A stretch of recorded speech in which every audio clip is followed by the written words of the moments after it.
Hello and welcome. My name is Meepolis, they, she, he, and this is Literally Graphic. And today we are looking at Dumb, Living Without a Voice, a graphic memoir by Georgia Weber. This book was published in 2018 by Fantagraphics and is part of my most recent anti-ableism TBR. I feel like it bounced on and off my TBR a couple of times, but after reading Dancing After 10, another graphic memoir that Georgia Weber collaborated on, I knew I had to pick this one up. Content notes for gaslighting, inaccessibility, some illustrations include diagrams of internal organs, relationship struggles, nudity, and medical mystery. Pulling up Georgia Weber's website, Drawing the Inside Out, she describes herself as, quote, "I am a comic artist, health explorer, deep listener, and community builder. My chronic pain conditions create challenges for my art practice and have shut me down many times in my young life.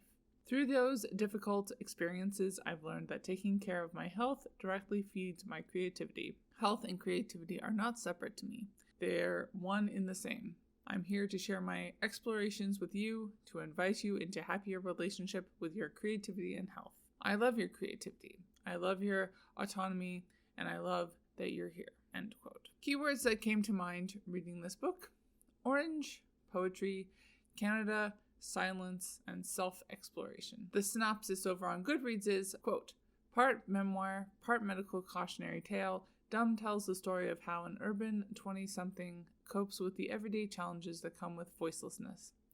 Weber adroitly uses the comics medium to convey the practical hurdles she faced, as well as the fear and dread that accompanied her increasingly lonely journey to regain her life. Her raw cartooning style occasionally devolves into chaotic scribbles, splotches of ink, and overlapping montages, perfectly captures her frustration and anxiety. But her ordeal ultimately becomes a hopeful story. Throughout, she learns to lean on the support of her close friends, finds self-expression in creative comics, and comes to understand and appreciate how deeply her voice and an identity are intertwined." End quote. One of the reasons that I recall for this book going on and off my TBR list a couple of times is because there's a lot of middling to low reviews high on the Goodreads feed saying that people had a difficult time relating to Weber or connecting to her or something else related to that. Having now read the book, I feel like, attempting to be objective, I can kind of see where they might be coming from. Compared to Dancing After 10, I do feel like there is less personal information. That said, I do feel like that is undercutting a hugely poetic and visually imaginative book.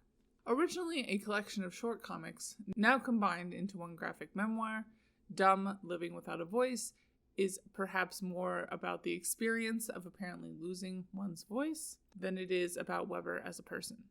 And as I've just hinted at, the way she goes about doing this is quite visually interesting. The use of color, speech bubbles, lines, drawings versus clippings, and contrasting figures tells a story that could only be told via a graphic novel. Weber digs deep into what it means for her to not be able to speak, or try and not speak despite social pressure to speak, both on a physical and philosophical level, while keeping the whole thing very down to earth. For once it felt like class was actually brought up, as Weber talks about having to leave her job, trying to receive disability, and pivot into art full-time. As a graphic memoir, the focus is pretty tight on one person, so race and gender is pretty limited, although Weber does do some interesting thinking about the idea of being silenced, particularly as a woman.